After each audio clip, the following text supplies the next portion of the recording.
Nakakatuwa, no? Ang laki rin ang naitulong ni Meta sa kapaligiran natin.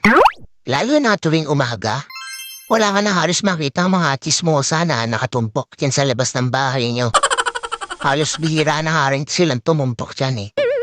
Paano kasi?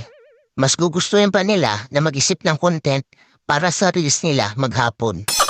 Oo, ayaw na nila makipagchismisan o makitumpok dyan sa labas ng bahay niyo. Actually, yung atensyon nila imbis na makipagchismisan, napunta na lang talaga sa pagre-reels. At ito pa ha, imagine ninyo. Kung dati, bumibili lang ng mga lutong ulam yung mga yan, na yun, sila na mismo ang nagluluto ng mga ulam. At kahit pritong itlog, inire-reels pa. Ganon kahusay si Meta. At ito ang pinakamalupit.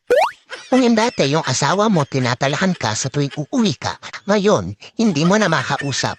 Kasi busy na sa pagla-live o hindi kaya busy sa panonood ng live. At ang mas matindi, hanggang madaling araw, nakikipag-engage na lang siya dahil wala na siyang pakialam sa iyo.